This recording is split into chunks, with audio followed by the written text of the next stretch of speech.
Hello students, I am Bhanu sir. बेटा motion in to dimension के topic को आगे कंटिन्यू करते हैं। आज अपन स्टार्ट करेंगे मोशन में इंटीग्रेशन का क्या यूज है। इंटीग्रेशन का दूसरा नाम अपने को पता है एंटी डेरिवेटिव। जैसे अगर आपने कभी भी ये लिखा तो इसका मतलब क्या है, आप कर रहे हो derivative of f x with respect to x.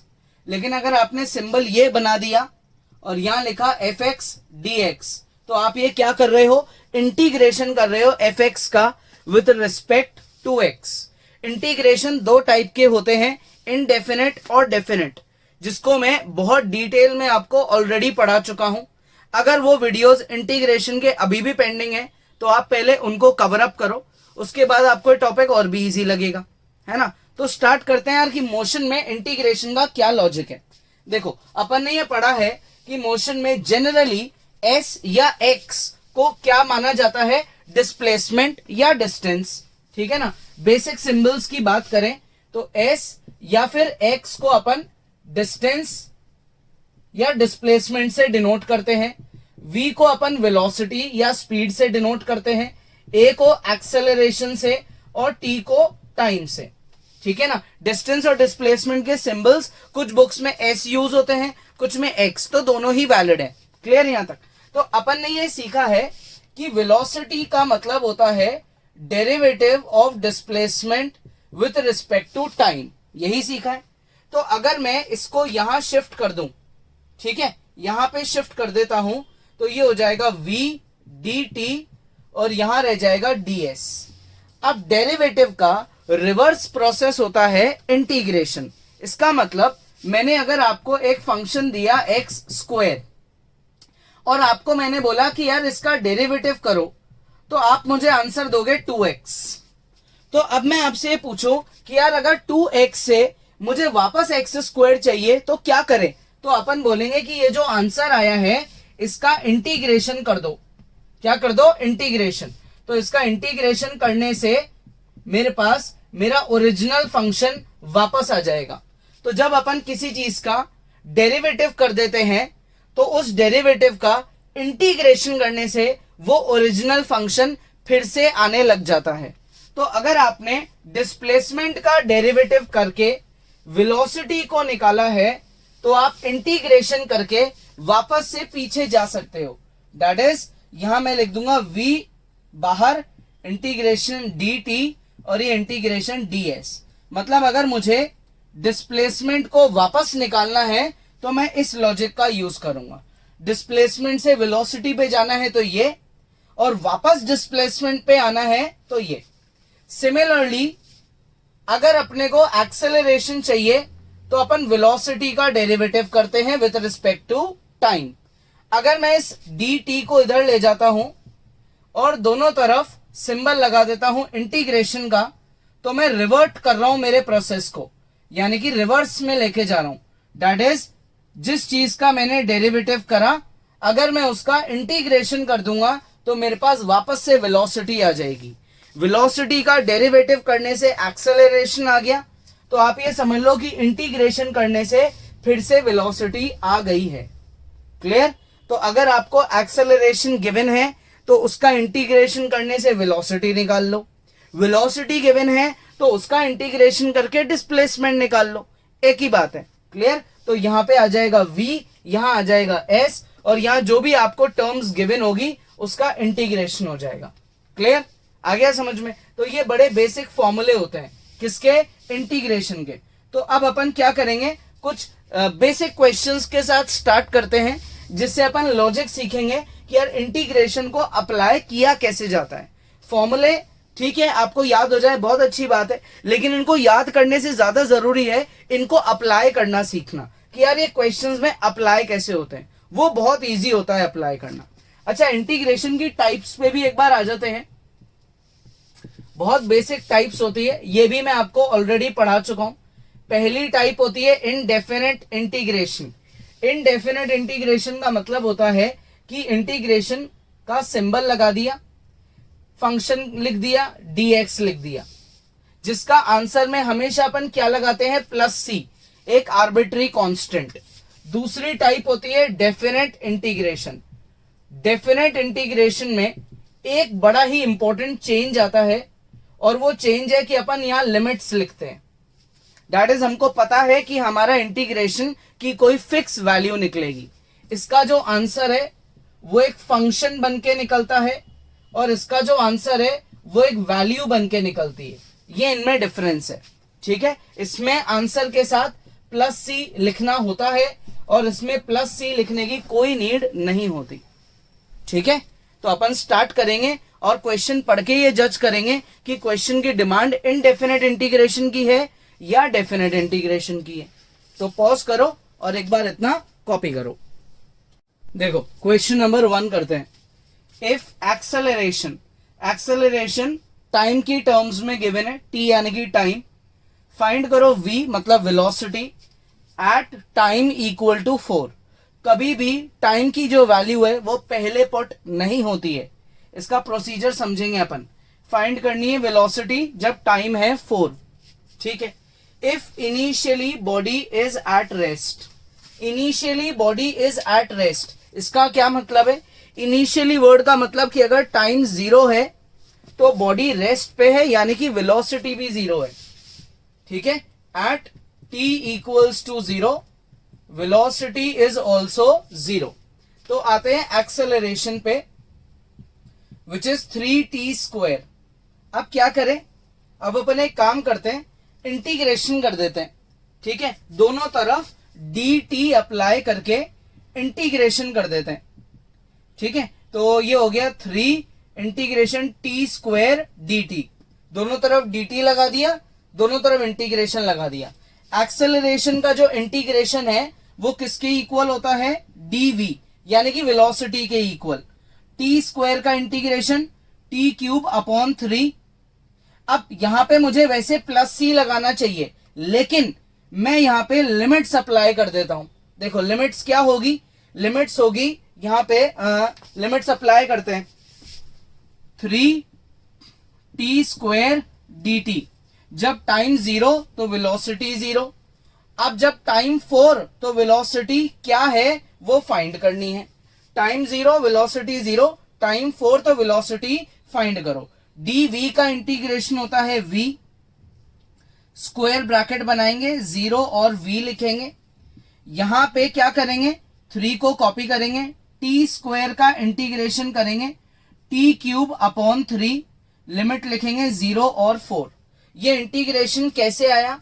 यहां अपन ने एक रूल ये वाला लगा दिया, x की पावर n+1 अपॉन n+1।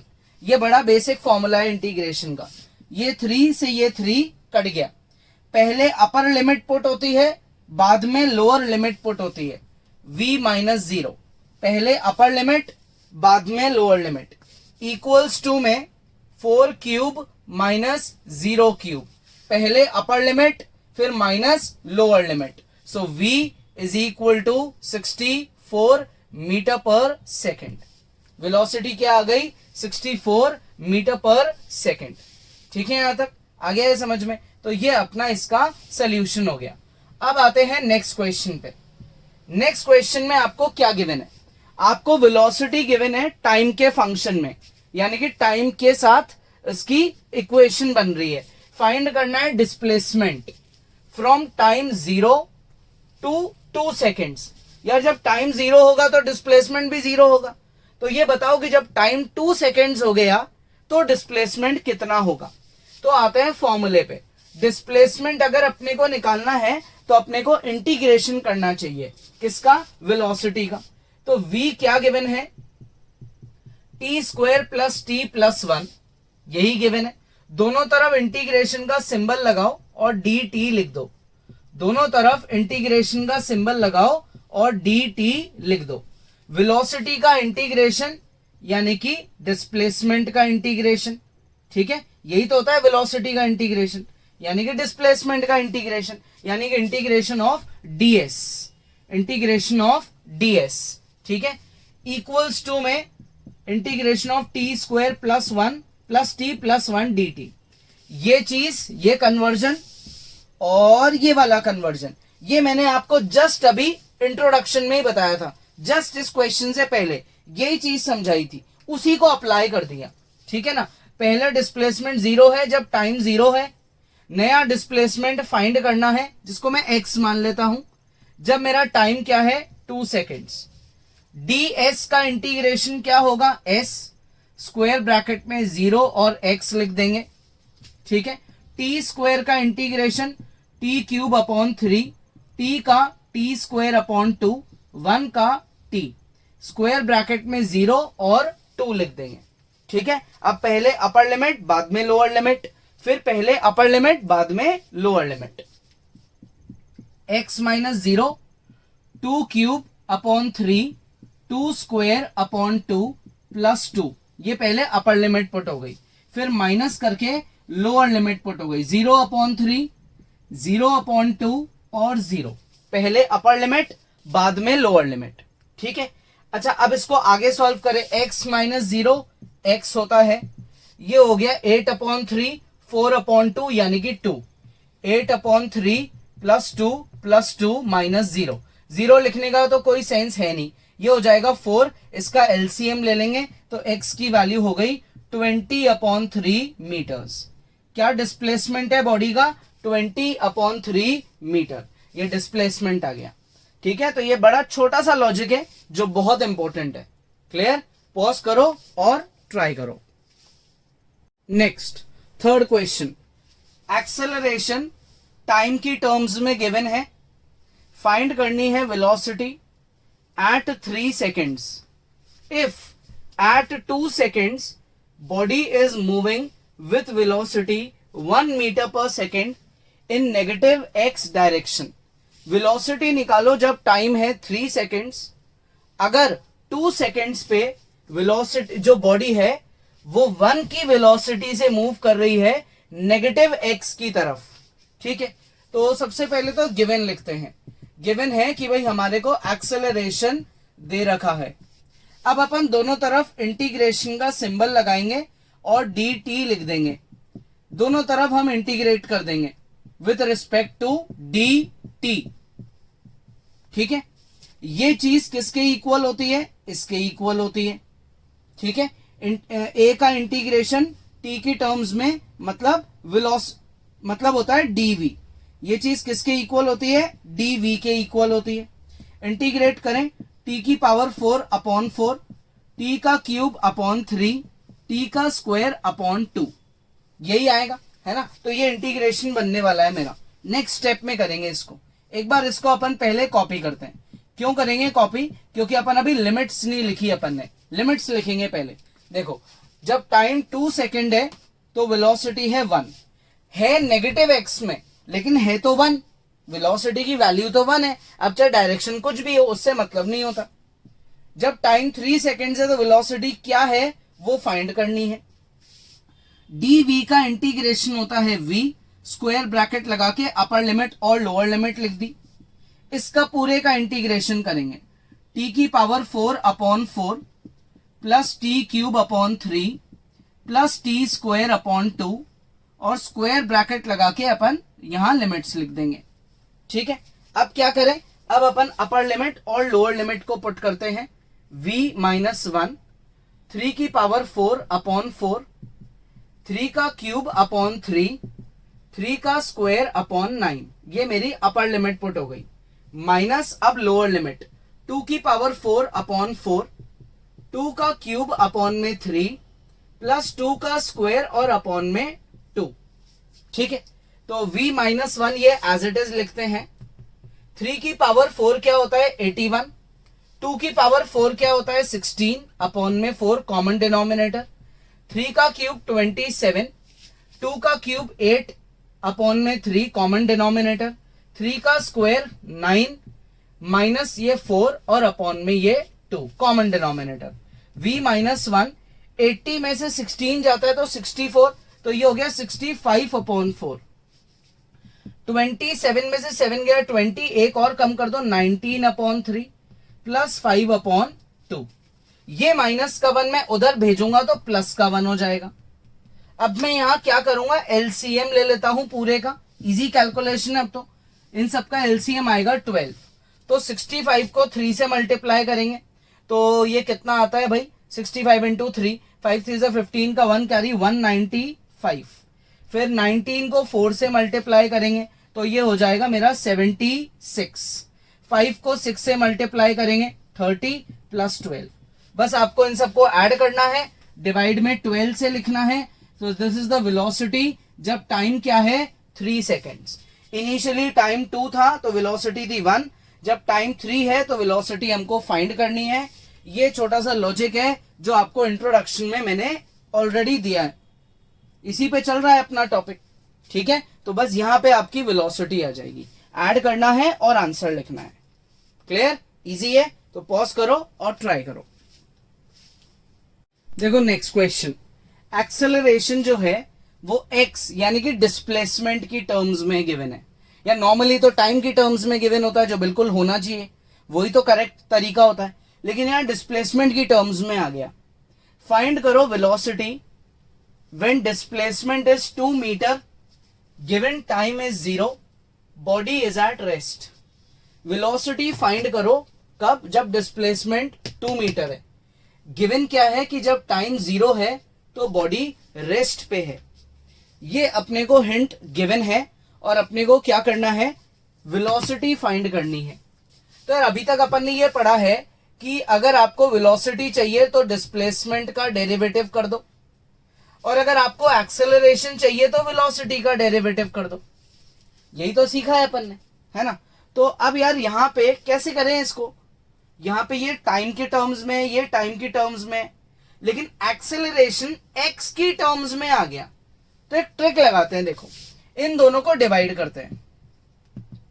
ये आएगा डिवाइड करने से न्यूमरेटर और ये आ जाएगा मेरा डिनोमिनेटर। dt से dt कट गया तो v अपॉन ए किसकी इक्वल आया, dx अपॉन dv के, dx अपॉन dv के। अब मैं इनको क्रॉस मल्टीप्लाई कर देता हूं, तो v dv a dx, और दोनों तरफ इंटीग्रेशन का सिंबल लगा देता हूं।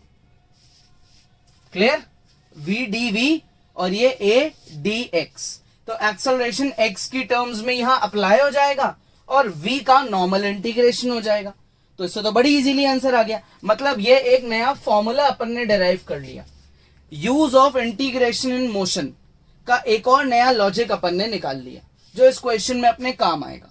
तो पहले तो आप आराम से इसको क्या करो, कॉपी करो। तो आप स्टार्ट करते हैं इस लॉजिक के साथ। Since integration of v dv is equals to integration of a dx, ठीक है, a की वैल्यू भी पुट कर देते हैं, एक्स स्क्वायर प्लस एक्स और dx, ठीक है यहां तक। अच्छा अब क्या गिवन है अपने को, फाइंड करो वेलोसिटी जब डिस्प्लेसमेंट है 2, डिस्प्लेसमेंट है 2 तो वेलोसिटी फाइंड करनी है। गिवन है at time 0 body is at rest, तो यार at time 0 body is at rest, body is at rest. इसका मतलब क्या हुआ, इसका मतलब हुआ वेलोसिटी 0 है, और अगर वेलोसिटी 0 है तो डिस्प्लेसमेंट यानी कि x भी 0 हुआ। भाई जब अगर बॉडी मूव ही नहीं कर रही है, उसकी वेलोसिटी 0 है, तो उसका डिस्प्लेसमेंट भी 0 ही होगा। तो अब यार ये दोनों चीजें लोअर लिमिट बन जाएगी, 0 और 0। तो ये हिंट बड़ा काम का है। जब टाइम 0 है तो बॉडी रेस्ट पे है, यानी कि वेलोसिटी और डिस्प्लेसमेंट दोनों 0 है। करें इसको सॉल्व। v का integration v square upon 2, close bracket लगा के लोअर लिमिट और अपर लिमिट लिखेंगे। x स्क्वायर का integration x cube upon 3 plus x square upon 2, closed bracket लगा के लोअर लिमिट और अपर लिमिट लिखेंगे। ठीक है, करते हैं अब इनको अप्लाई, इनको आगे सॉल्व करते हैं। तो अब आपका LHS क्या बनेगा, LHS बनेगा भाई v स्क्वायर अपॉन 2 माइनस 0, 2 का क्यूब अपॉन 3 प्लस 2 का square upon 2 minus 0 cube upon 3 minus 0 square upon 2। हमेशा पहले अपर लिमिट और बाद में लोअर लिमिट अप्लाई होती है। v square upon 2 is equals to 8 upon 3 plus 4 upon 2, 4 upon 2 यानी कि 2, 4 अपॉन 2 यानी कि 2, ये सब तो 0 हो गया। तो v square is equals to twice 8 plus 6 upon 3, यही हो जाएगा भाई, ठीक है। तो ये हो गया अपना कितना 14, 14 का डबल हो गया 28, v स्क्वायर हो गया 28 अपॉन 3। तो इससे वेलोसिटी की वैल्यू आ गई। 28 का रूट करेंगे 4 into 7, that is twice of root 7 upon 3। ये बॉडी की वेलोसिटी होगी कब, जब बॉडी ने कितना डिस्प्लेसमेंट कर लिया 2 मीटर। जब डिस्प्लेसमेंट था 0 तो वेलोसिटी थी 0। जैसे डिस्प्लेसमेंट 0 से 2 मीटर पे गया तो वेलोसिटी 0 से इतनी हो गई। तो ये नया ही बड़ा ही इंपॉर्टेंट सा लॉजिक है जो आपके काम आया। इसमें कहीं पे भी टाइम का यूज नहीं आ रहा। तो कभी कोई क्वेश्चन ऐसा आ जाए जिसमें टाइम के बारे में कोई इंफॉर्मेशन ही नहीं हो, तो अब अपन उस क्वेश्चन को भी इस लॉजिक से सॉल्व कर सकते हैं। ठीक है, आ गया समझ में, इजी है। तो आज के क्वेश्चंस की प्रैक्टिस करो। कोई डाउट है वीडियो दोबारा देखो। नेक्स्ट क्लास में आगे पढ़ेंगे।